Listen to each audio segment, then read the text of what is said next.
dari Yahuda, anak yang nomor 2, adik Epiris Yahuda. Lah dari keperluan Yahuda ini disebut kaum Bani Israel itu kaum Yahudi. Dari Yahuda jadi Yahudi.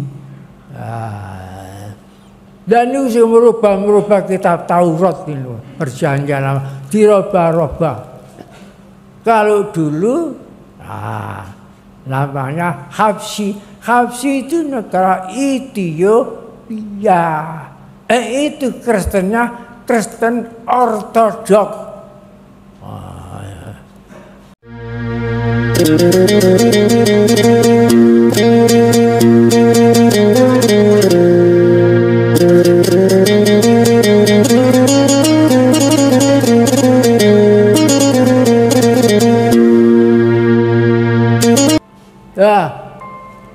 Berbondong-bondong suaka agama ke sana.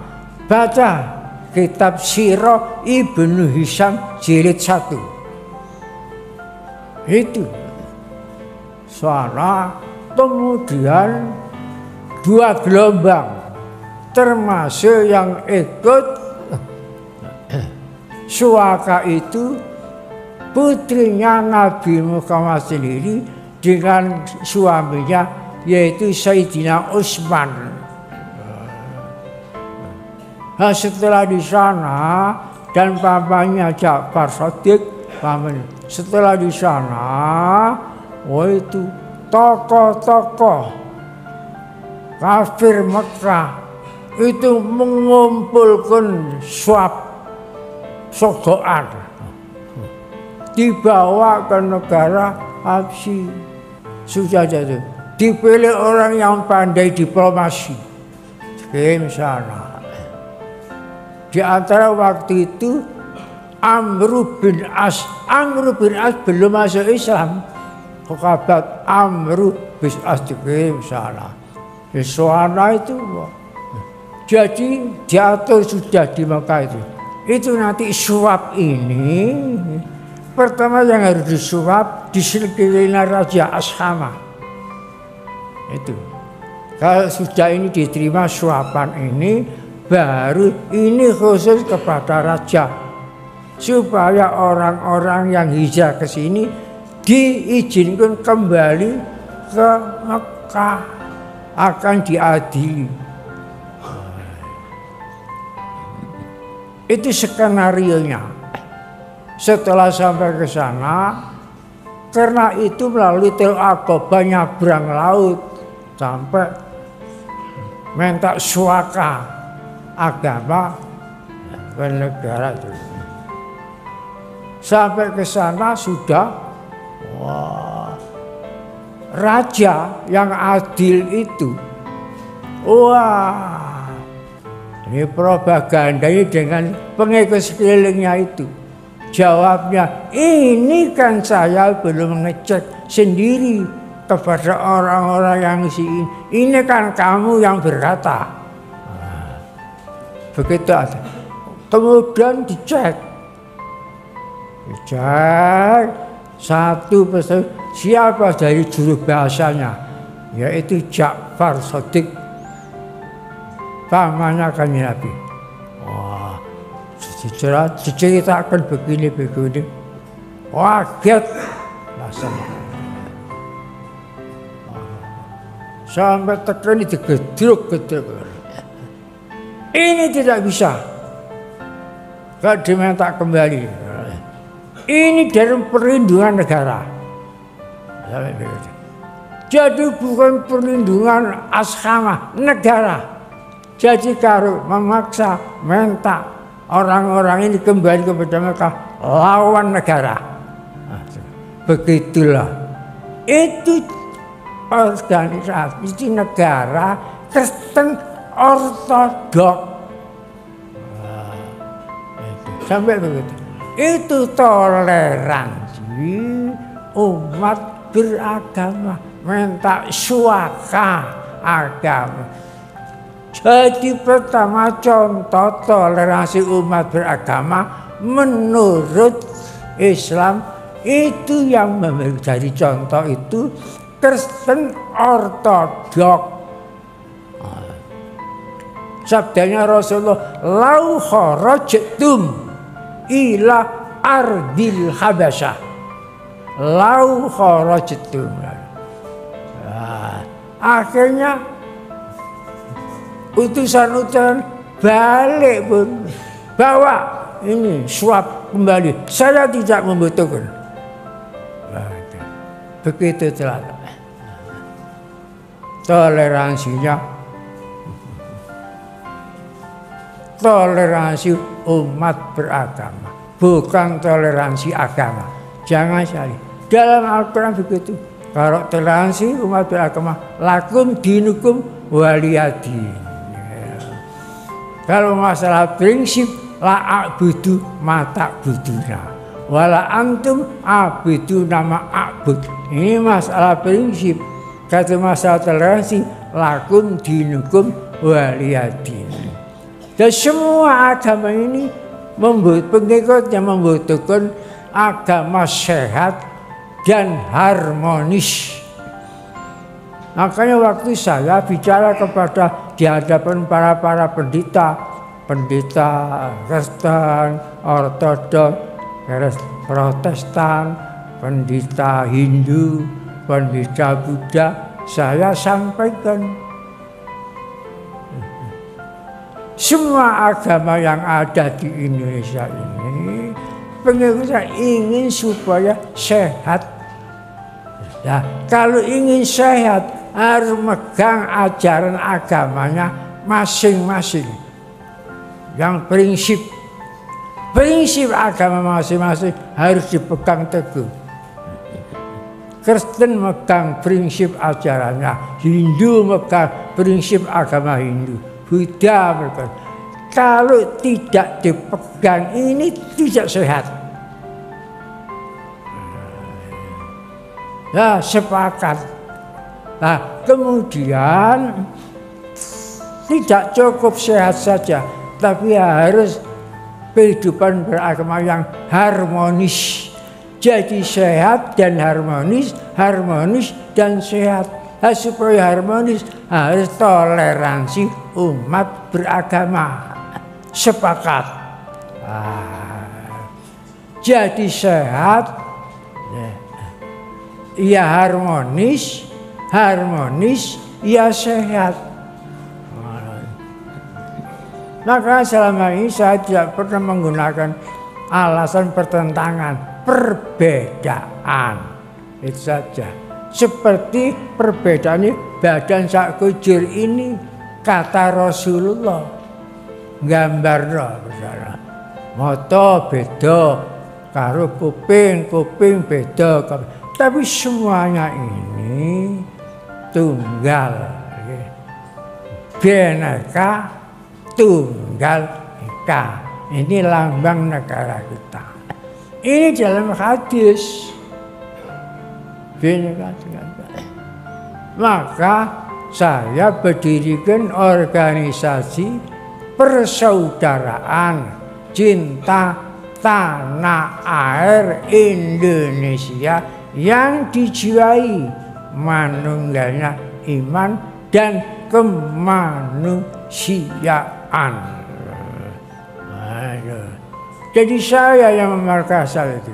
Alhamdulillah organisasi itu sekarang sudah menjadi organisasi nasional. Sekarang ini jadi seluruh agama-agama ini saya pertemukan, saya ajak mencintai tanah air Indonesia ini.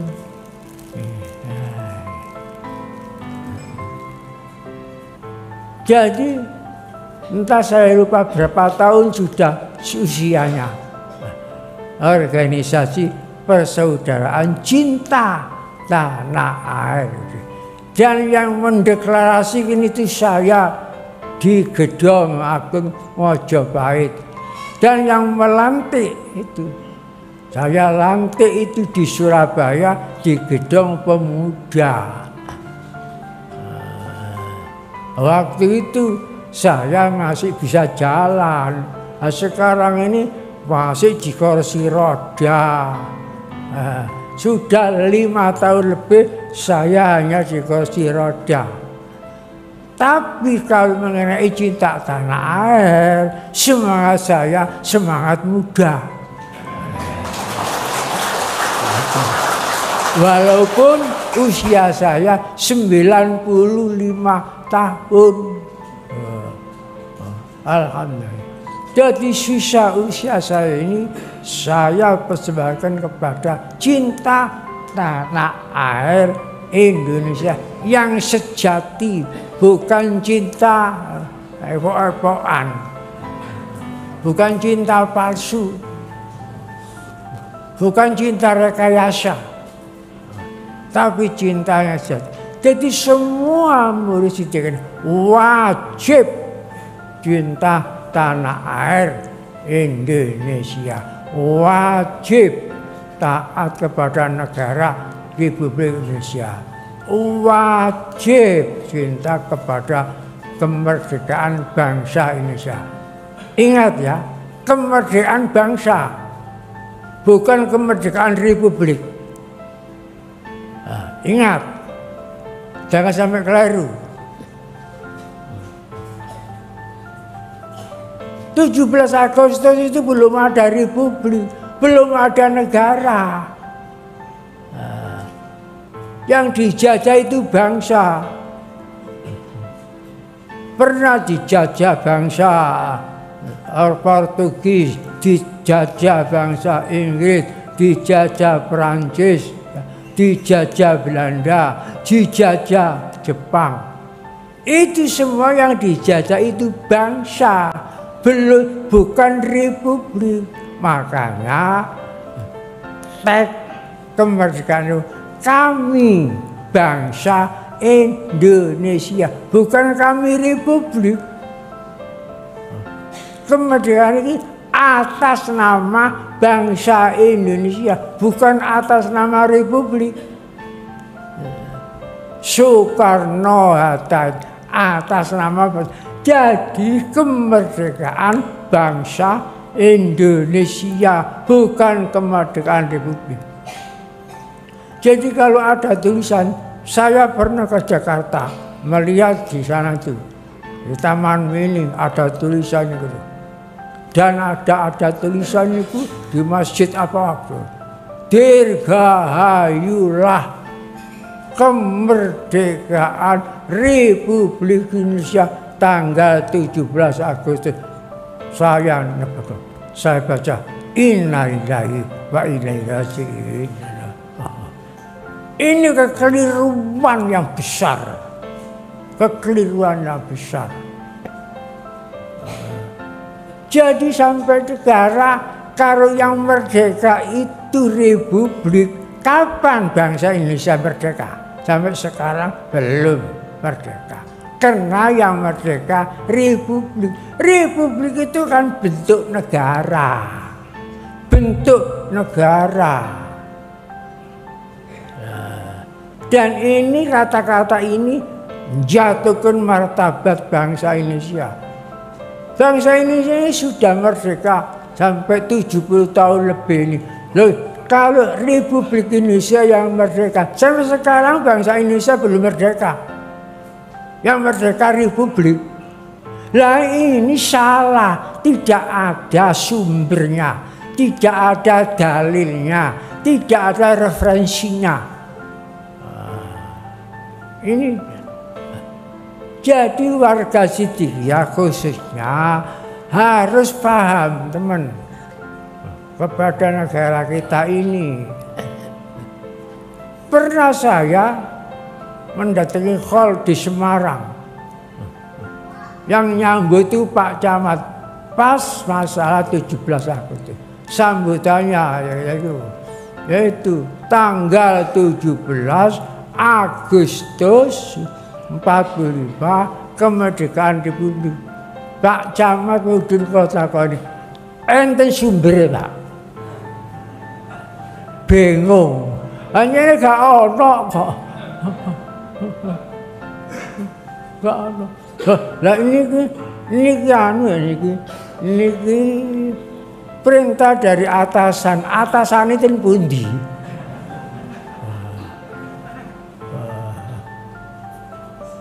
Cuma perintah. Niki itu enten unsur politik niki. Ngilangi nama atas nama bangsa. Kalau atas nama bangsa mesti ada Soekarno-Hatta. Tapi kalau memang kemerdekaan Republik gak ono nama wong loro iki. Duit tunggal Soekarno-Hatta ndak ada. Lah ini mulai ada niku Republik. Ini orde baru. Lah ini karena kurang kritisnya, tidak memahami negara kita, begitu. Baca sendiri dalam pembukaan undang-undang itu kitab sucinya. Alinea kedua dan perjuangan kemerdekaan Indonesia. Apa aja? Wacana gitu. Tidak ada republik ini. Alinea ketiga. Sampailah kepada saat yang berbahagia dengan selamat sentosa mengantarkan rakyat Indonesia ke depan pintu gerbang negara Indonesia yang merdeka, bersatu, berdaulat, adil, makmur. Niku pintu gerbangnya negara, panca pintu gerbang negara. Jadi negara kita itu dasarnya Pancasila, ya 5. Tujuannya ya panca tujuan. Pintu gerbangnya ya panca. Jadi ini perlu paham. Jangan ikut-ikut pemikiran cebol. Yang paling saya heran itu, loh, wong Indonesia lho, kok ana sing ketut ISIS iki lho. Niku lak uripe iki pilek niku. Loh, kok ikut ISIS? ISIS niku asale saking kitab rekayasane pendeta Yahudi dengan wartawan Australia. Dan judulnya kitab itu kitab Negara Yahudi. Mana ada negara Yahudi akal-akalan tok. Kalau dikatani ISIS, ini ku Israel Raya. Ini ku Israel Raya. Nah, batas Israel Raya ini ku dua sungai. Sis ini ku dua sungai. Sungai Nil dengan sungai Efrat. Ada nih. Niku rekayasane Yahudi. Lah Yahudi Israel napa niku Amerika niku dikuasai Yahudi. Lah kok Sungai Nil, mergo Sungai Nil niku teng niku ada dulu makomnya Nabi Yakub. Nabi Yakub niku juluane Israel, Yakub Israel. Lah karo niku panggone Nabi Yusuf. Nabi Yakub niku bojone papat. Bojone papat. Dari istri 4 itu menimbulkan 12 anak. Lah 12 anak niku dinamakan Bani Israel. Dan Yakub Israel punya anak Bani Israel. Ada yang namanya Samun, Yahuda, Amun, Yahuda, Gad, Peres, sampai Yusuf, Bunyamin, 12 dalam Al-Quran surat Yusuf baca. Ini nah, perkembangan dari Bani Israel niku sing akeh ya mbak niku dari Yahuda, anak yang nomor 2, adik Peres Yahuda. Lah dari perkembangan Yahuda ini disebut kaum Bani Israel niku kaum Yahudi. Dari Yahuda jadi Yahudi. Dan itu merubah kitab Taurat itu, perjanjian lama dirubah-rubah. Lah kok batu yang terakhir niku Efrat niku panggonane Nabi Ibrahim. Terus ini tanah yang dijanjikan oleh Allah kepada Nabi Ibrahim, tanah perjanjian. Niku kosong, niku omong kosong. Dan lho, sing kula heran niku lho kok wong Indonesia kok ana sing melok ISIS niku lho. Heran niku. Uripe pilek. Kurang apa Indonesia ini? Kurang apa? Nah, sekarang sudah yang keluar tidak diakui sebagai warga negara Indonesia, dan negara-negara lain tidak diakui negara lain. Nah, sekarang bingung. Amerika bingung, sebab itu asalnya Amerika bingung ngatasi ini. Negara-negara yang asalnya itu tolak dan akan ditempatkan di negara cedek Turki, jancang karo Turki, nek kono tak habisnya tak bom. Wah, tambah bingung maneh. Sing ati bali nang Indonesia, lho kowe iku juga dadi warga negara Indonesia wisan keluar. Lah ini bujukan. Ini gara-gara orang yang tidak mempunyai rasa kebanggaan nasional. Kalau punya itu tidak sampai ikut ISIS. Kalau orang punya rasa kebanggaan, gak sampai korupsi besar-besaran itu, gak sampai. Begitulah harus saya tekankan kepada murid-murid warga Tarekat Siddiqiyah ini. Jadi kembali kepada keterangan saya pertama, jadi pusat ya, pusat Tarekat Siddiqiyah yang kedua ini ada di Mungkid ini. Lah, Mungkid itu satu nama kitab karangane Imam Ghazali namanya Al-Mungkid.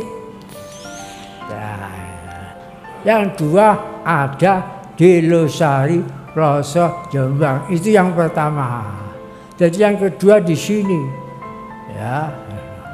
Mungkin maknanya bebas dari kesesatan. Al-Mungkid minadz dzalal. Siapa yang baca kalangan Imam Ghazali hampir 200 kitab. Karena Imam Ghazali mujaddid yang kelima.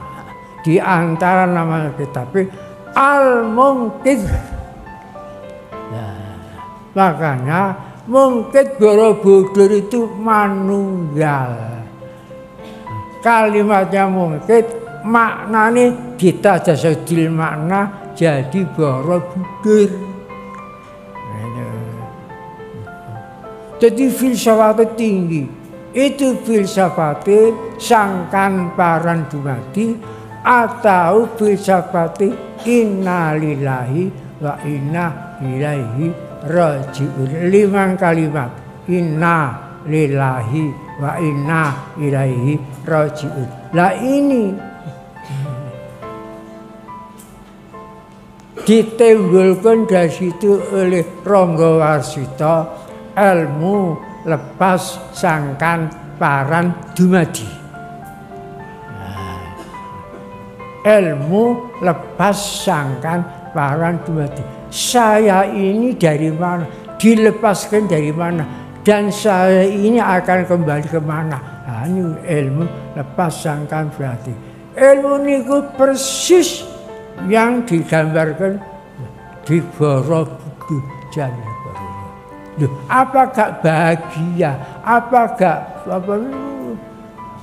mempunyai rasa kebanggaan nasional? Kan mempunyai candi sebesar itu dan filsafat yang tinggi dan sudah diakui dunia. Lu kok diledak ngono lho. Siapa gak heran? Saya baru tahu ini. Saya minta difoto. Prasasti hanya besar. Setelah pulang saya perintahkan jumlah berapa? Benua Eropa. Jumlah berapa? Dan ini menjadi pelajaran yang alhamdulillah. Jadi saya resmi ini bawa pelajaran yang berharga. Mudah-mudahan Allah Ta'ala meridai kepada kita sekalian. Wassalamualaikum warahmatullahi wabarakatuh.